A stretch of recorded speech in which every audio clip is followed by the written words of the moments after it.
Hello పిల్లలు, కథలోకి పెడదామా? కథ పేరు జాతి వైరం. అనగనగా ఒక దట్టమైన అడవి. ఆ అడవిలో గుబురుగా ఉండే ఒక పెద్ద చెట్టు ఉంది. ఆ చెట్టు కింద కాండానికి ఒక పెద్ద తొర్రలాగా ఉంది. ఆ తొర్రలో మైత్రేయ మిత్రవింద అనే ఒక మగ కోడి ఆడకోడి నివాసం ఏర్పరచుకున్నాయి. అవి వాటి గుటిలో సంతోషంగా ఉన్నాయి. కొన్ని రోజుల తర్వాత కొత్తగా ఆ చెట్టు మీదకి మంజరి పంచాక్షుడనే గద్దల జంట వచ్చి కూడు కట్టుకున్నాయి. ఈ గద్దల జంట చెట్టుపైకి వచ్చినప్పటి నుంచి పాపం కోళ్ల జంట గద్దలు వాటిని ఎక్కడ తినేస్తాయో అని బిక్కుబిక్కుమంటూ బతకసాగాయి. గద్దల జంటకి కనిపించకుండా జాగ్రత్తగా గూట్లో దాక్కొని ఆ ఆహారానికి వెళ్ళిన సమయంలో కోళ్లు బయటకు వచ్చి వాటికి కావాల్సిన ఆహారం తీసుకుని గుట్లోకి వెళ్ళిపోయేవి. కొన్ని రోజులు గడిచాక గద్దల పైన గూట్లో గుడ్లు పెట్టుకున్నాయి.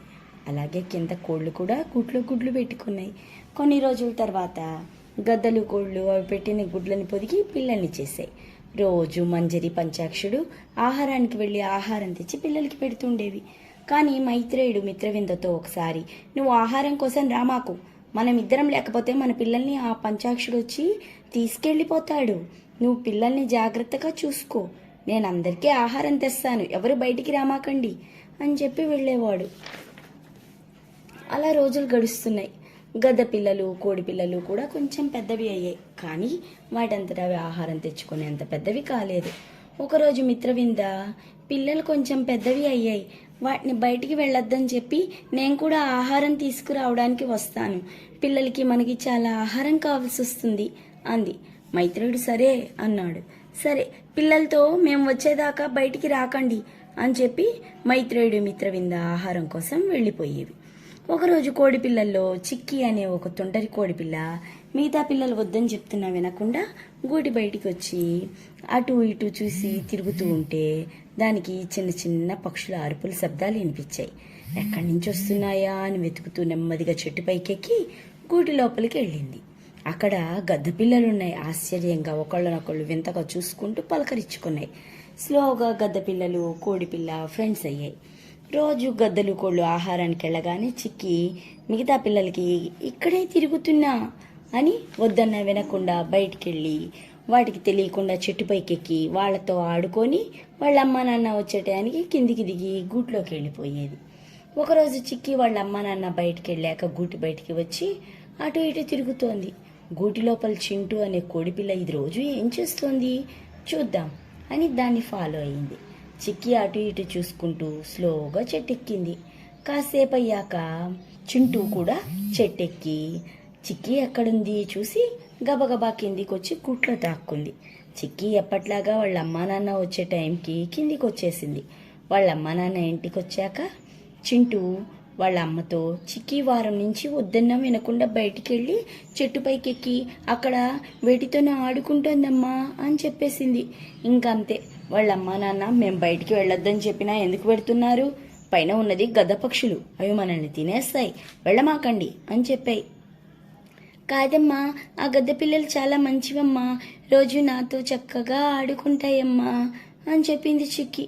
అయినా సరే నువ్వు వెళ్ళదు సరేనా అని చెప్పింది. ఆ రోజు మంజరి గ్రద్ద కొంచెం తొందరగా గూటికొచ్చింది. కోడిపిల్ల తన గూట్లో నుంచి కిందికి దిగి వెళ్ళడం చూసింది. తన పిల్లల్ని ఎవరొస్తున్నారు మన గూటికి అని అడిగింది. అవి సంతోషంతో, మా దగ్గరికి రోజు కోడి పిల్ల ఫ్రెండ్ వస్తుందమ్మా, చాలా మంచిది, దాని పేరు చిక్కి, రోజు మేము కలిసి చక్కగా ఆడుకుంటున్నాం అని సంతోషంతో చెప్పాయి. అవునా, నాతో చెప్పలేదే అని కేకలేసింది. తర్వాత ఒకరోజు మైత్రేయుడు మిత్రవింద ఆహారానికి పెడుతూ పిల్లలతో, మీరు బయటికి రామాకండమ్మా, మేము వచ్చి పిలిచాకే తలుపు తీయండి అని చెప్పాయి. సరే అన్నాయి. వాళ్ళ అమ్మ నాన్న బయటికి వెళ్ళగానే తలుపులు వేసి ఆడుకుంటున్నాయి. రోజు గద్దల దగ్గర వెళ్ళే చిక్కి తన ఫ్రెండ్స్ తన కోసం ఎదురు చూస్తూ ఉంటారని నెమ్మదిగా ఎవరు చూడకుండా తలుపు తెచ్చుకొని బయటికి వచ్చింది. స్లోగా చెట్టు ఎక్కడం మొదలుపెట్టింది.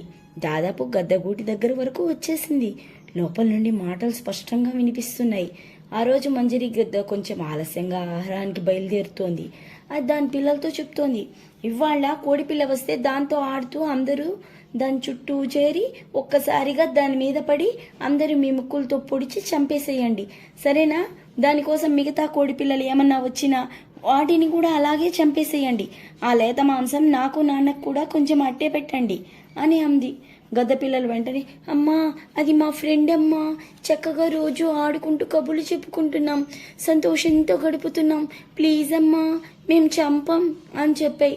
అవి మన శత్రువులు, మనం వాటిని చంపి తినాలి, ఇంకేం మాట్లాడకుండా నేను చెప్పినట్టు చెయ్యండి, ఎట్టి పరిస్థితుల్లోనూ ఆ కోడి పిల్లని మీరు ఇవాళ చంపి తీరాలి, మీరు చంపకపోతే ఇవాళ నాన్న నేను మీకు ఆహారం తేము అని బెదిరించింది.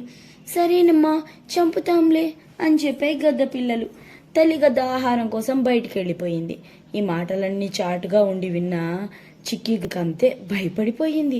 గద్ద గూటికి వెళ్లకుండా పరుగు పరుగున చెట్టు కిందికి వెళ్ళి వాళ్ళ గూట్లోకి వెళ్ళిపోయి మూల కూర్చొని వణుకుతూ బిత్తరు చూపులు చూస్తూ కూర్చుంది.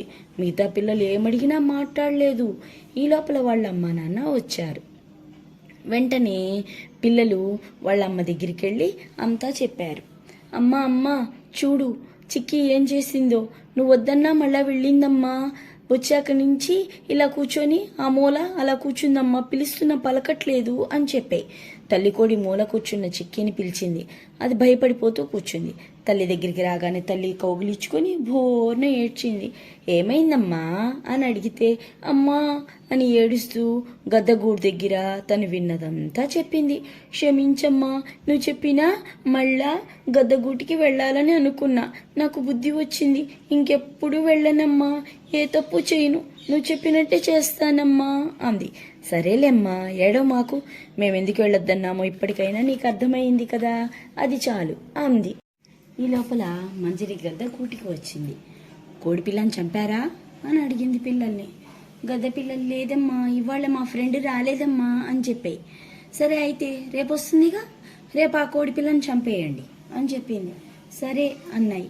సాయంత్రం అయ్యింది. మైత్రేయుడు మిత్రవింద కలిసి చాలాసేపు ఆలోచించి ఒక నిర్ణయానికి వచ్చాయి. రోజు వెళ్ళి గద్ద పిల్లల్ని కలిసి చిక్కి వాళ్ళ అమ్మని అస్సలు విడిచిపెట్టలేదు. అర్ధరాత్రి 12 గంటలైంది. స్లోగా మైత్రేయుడి మిత్రవింద పిల్లల్ని తీసుకొని గూటి నుంచి బయటికి వచ్చాయి. అమ్మా ఎక్కడికి వెళ్తున్నాం అని పిల్లల్ని అడిగాయి. మనం ఇంకో అడవికి వెళ్ళిపోతున్నామమ్మా అని చెప్పింది.